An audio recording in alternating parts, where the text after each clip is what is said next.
If I look at your watch. Right.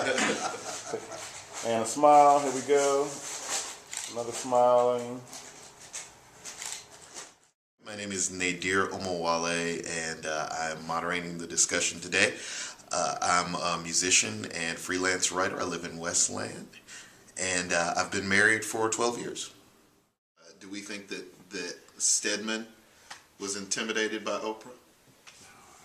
That perhaps he just didn't, that was there that pressure of, okay, this woman is a mega millionaire, and yeah, I've got my own money, but it's never going to be as much. Hi, I'm Antonio Mosby, hairstylist from Detroit, Michigan, 37 years old, and I'm single. I deal with women all day long. Yeah. It's all type of pressures, man, and temptations. I pray every morning. My flesh is weak. and I know my weaknesses, you know what I'm saying? And I pray every day to make me stronger, make my flesh a little stronger, because it's weak, man. I mean, an attractive woman could walk in the room right now. I don't know what we're talking about. I'm looking at her. I'm trying to make eye contact with her and trying to see, who is this person? It's just, it's a lot of pressure. So, I think it is. I never want to imply. My name is Daryl Yarbrough. I'm a resident of Southfield, Michigan. I'm a locomotive engineer. Been divorced for 5 years, and have been in a committed relationship for 2 years. I grew up with both my mother and father in the house, and they were married 27 years before they were finally divorced, but I had already left home. Both sets of grandparents were married 50 plus years. And you would be hard pressed to find a family in my neighborhood where I grew up, to find a household that didn't have both a mom and a dad. So my perception was two parents in a home, husband and wife. And I think today it's probably just the opposite. And I think in part it's because we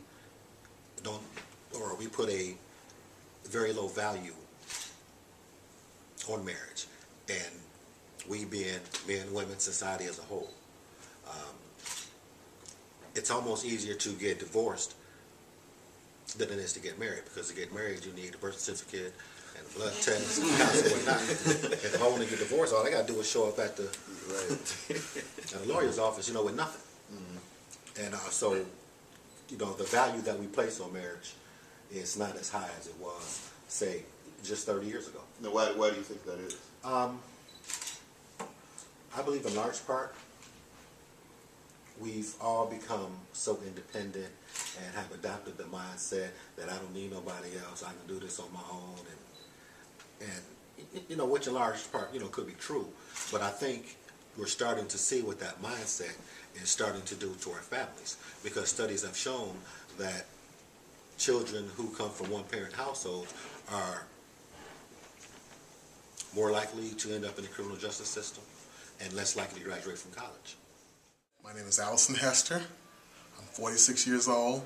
I'm from Flint, Michigan, live in Grand Blanc. I work as a mechanical engineering technician for the Department of the Army, and I am single. If I'm looking at the 18 to 25 area, then I would say that because you've got a lot of the young women who are looking for the hothead or knucklehead, I'll say.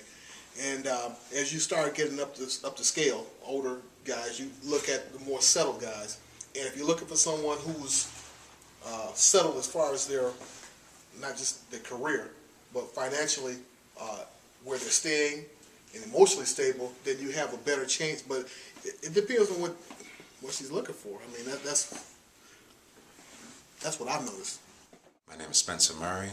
I'm from Detroit, Michigan. I'm a teacher, and I'm newly married, third marriage, been married 8 months.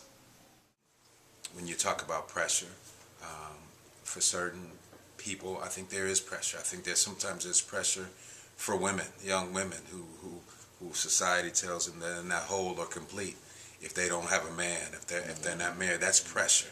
You know, then to be in a marriage where someone is unhappy, there's pressure because of the guilt and shame that divorce might come. So you stay in a relationship because you don't want to be looked at as divorced because of the shame that comes. Particularly if you, like in my situation, there was a second divorce. And I tell you, the guilt and the shame, not only the pain, but the guilt and the shame of now everybody seeing, you know, my life story being an open book, and you know, just the guilt and shame that came from that. So it does always come back to who you are, but that is pressure. So I think if we can focus on being healthy and have healthy relationships and strive, because everyone loves a wedding, but it's the marriage that people have problems with. Right. My name is Nick Austin, and I am a radio show host with WDET from Detroit, Michigan, and I am currently single. Independence is a good thing, certainly, but you know, I've always, you know, like a team, if you have a LeBron James out there trying to do it absolutely on his own, that's going to be kind of hard.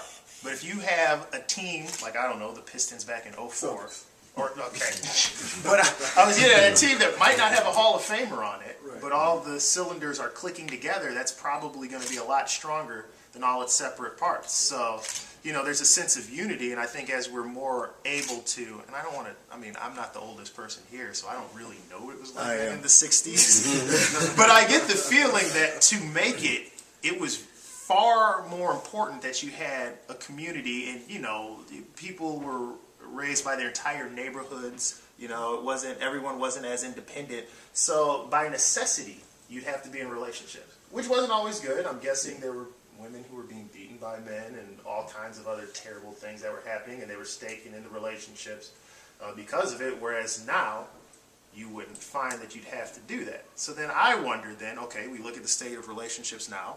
Is it A, you have people who are in bad relationships now who just refuse to stay in those bad relationships more, and so we have less relationships as a result of that? Or is it because we have people who are selfish and aren't taking the other person's interest in mind as much, and that's causing for a breakdown of relationships because you have people who are in it for themselves and not in it for the other person? So, seeing as I'm the youngest person here, I guess, and I would have the most experience with that, I would ask you guys, do you have a perspective on that, or what do you think? Eric Hardy, and I presently live in Southfield, Michigan. And occupation, I'm retired, and I like to call that a hiatus after working in the auto industry for about 30 plus years. My marital status, I'm again the old guy, 41 years. It's a two-edged sword. I need to know who I am. She needs to know who she is. And then we move to the next subject of what is a relationship? Are we compatible? Do we have something to share? Do we have something that we want to share? And if you can't answer those questions, then we shouldn't be in a relationship. Now, there's other benefits outside of that, but, you know, this is a family show.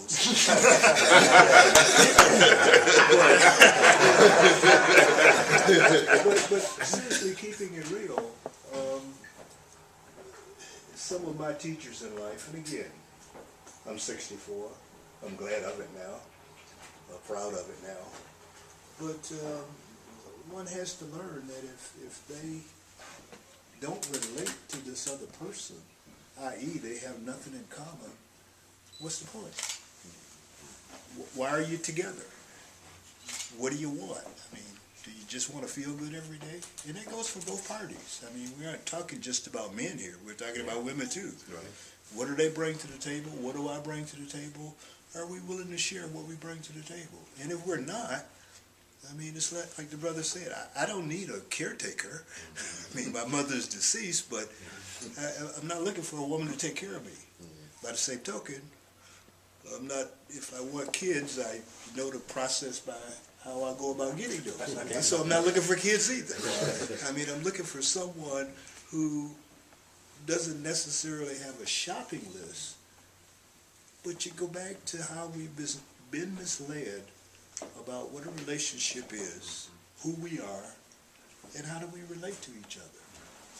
So, you know, in sum total, we have a responsibility that I've learned to know who we are, They have a responsibility to know who they are. And then we sit down and we talk about that. And if there's nothing there, unfortunately, there's nothing there. But you don't know that unless you sit down and talk about that. And that's one of the breakdowns. Again, I got married long before I came here.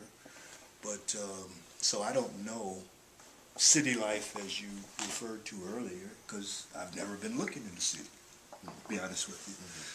I did my looking before I got here and found what I was looking for. But, I mean, it was the same process. Who am I?